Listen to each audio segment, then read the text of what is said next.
Jungle.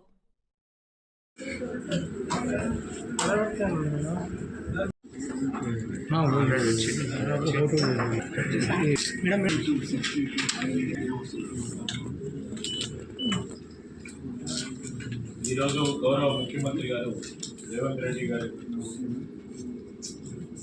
మన తెలంగాణలో హైదరాబాద్లో 23వ బయో ఏషియో కాన్ఫరెన్స్ని ప్రారంభోత్సవం చేయడం.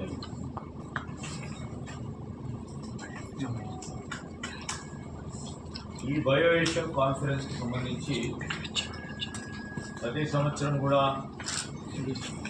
వివిధ దేశాల నుంచి చాలా పెద్ద పారిశ్రామికవేత్తల నుంచి కూడా పెద్ద ఎత్తున రెస్పాన్స్ రావడం, చాలామంది కూడా ఉత్సాహం చూపించడం బయో ఏషియో కాన్ఫరెన్స్ వస్తామని మీరు చూశారు. మరి సదస్సు గత సంవత్సరం అక్కడ నిర్వహించడం, ఈరోజు ఇక్కడ నిర్వహించడానికి కారణం చాలామంది కూడా ఈ కాన్ఫరెన్స్లో పాల్గొంటామని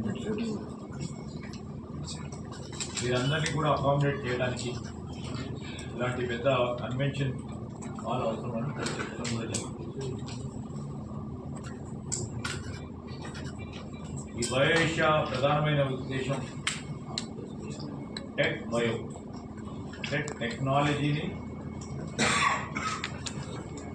మారుతా ఉన్న జియో పొలిటికల్, ఎకనామికల్, భౌగోళిక, రాజకీయ, ఆర్థిక మారుతా ఉన్న సమయంలో మన దేశం, అదేవిధంగా ఫార్మా కానీ వ్యాక్సిన్ క్యాపిటల్ అంటే పేరుగా మన హైదరాబాద్ రాబోయే దశాబ్ద కాలంలో ఏ విధమైన మార్గదర్శకాలను తీసుకోవాలని ఆలోచన చేయాలని టెక్నాలజీని ఉపయోగించుకొని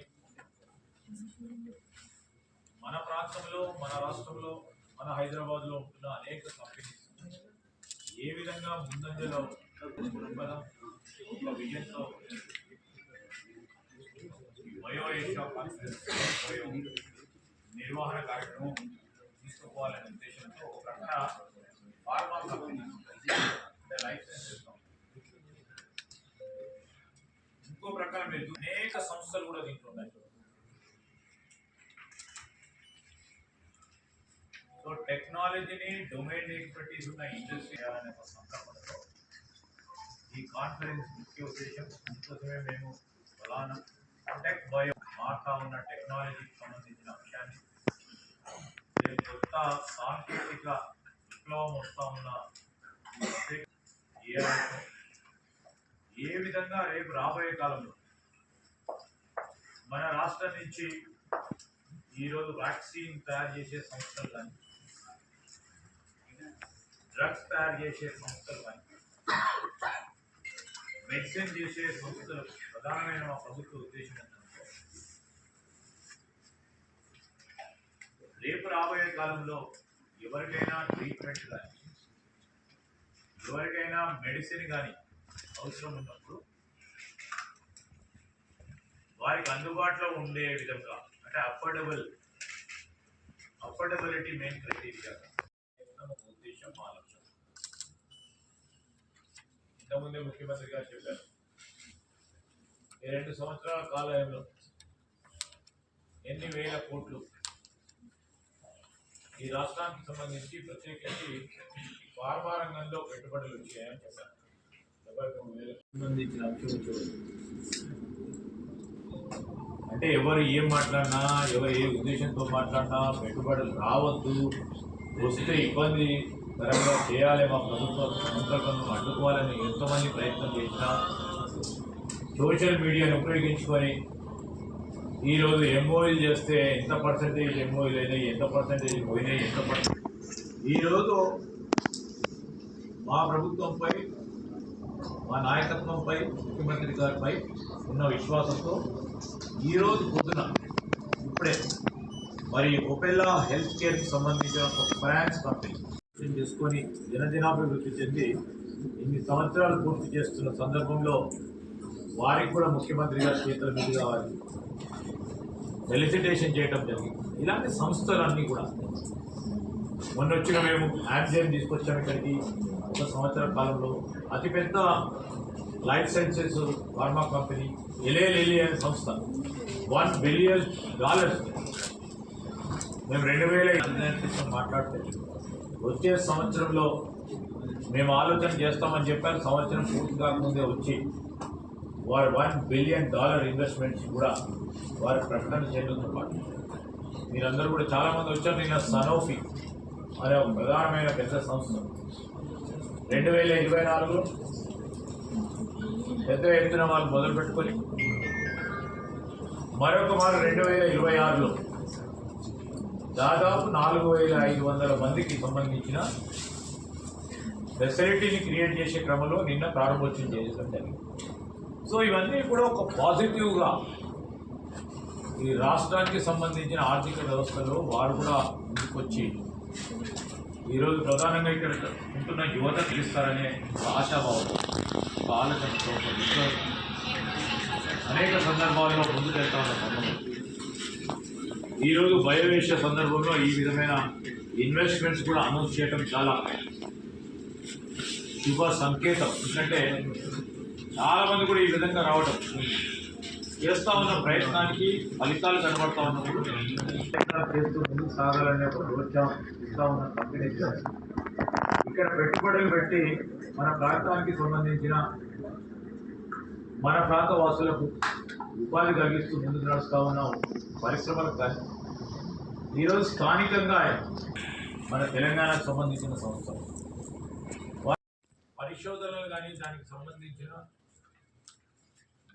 వారు తీసుకొస్తా ఉన్న డ్రగ్స్ కానీ ప్రపంచవ్యాప్తంగా వేరుగా ముందుకు నడుస్తున్నారు కదా, వారికి కూడా ప్రత్యేకంగా మేము అభినందనలు కృతజ్ఞతలు తెలియజేస్తాము.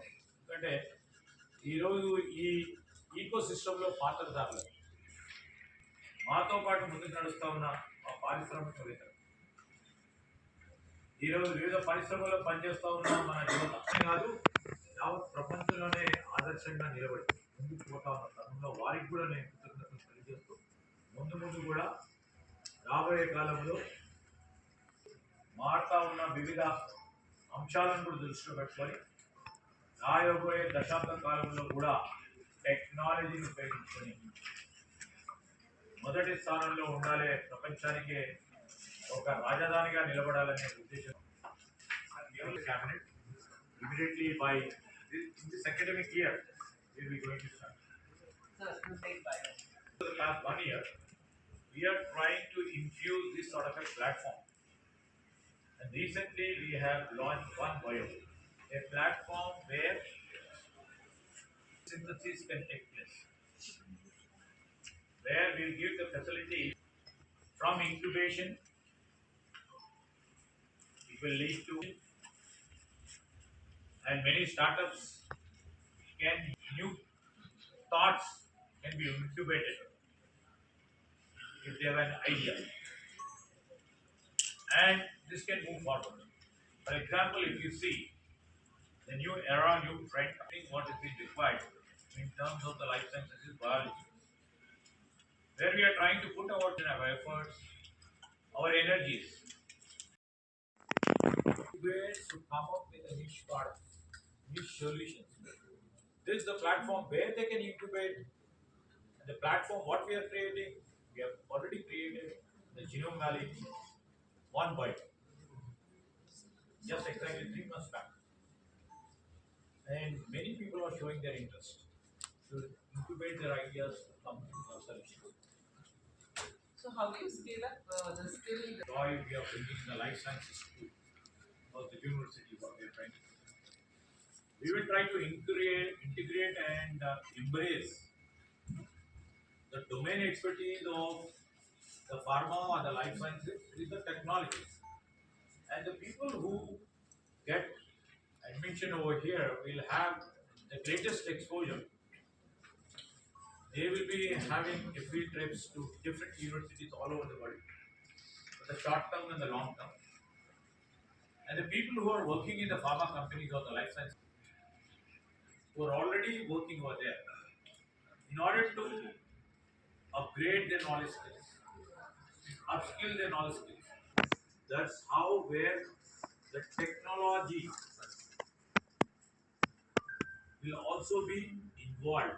Technology inputs also will be involved in the school to enhance the domain expertise by infusion in synchronizing their domain expertise skills with the technology skills and come up with a niche product. And ultimate objective of our government is to give the affordable medicine. Affordability is the main criteria what we will find. Using technology to help anybody. Trying to stop us to move fast. Where are these pharma clusters? Concentrate in most of the places. That's the real reason it's mentioned about either it may be near Hyderabad, where we tried over there in Warangal, or we are trying to put up in Nalgonda area, where we, because this requires, because it comes in the red zone, the compliance or the regulatory framework what we have to use. And see that those elderly with our people. In that stream of things we are trying to acquire the land with the help of the people. What is the land cover cluster? Sir, even the fact that You know, manufacturing with scale and manufacturing with innovation. These are the two different aspects. Because we have to embrace and integrate technology into manufacturing. And this, if somebody doesn't do it, the cost of the production will be too high, either to produce their molecule or to produce their drug or any other thing what they would like to do. So we are trying to encourage manufacturing.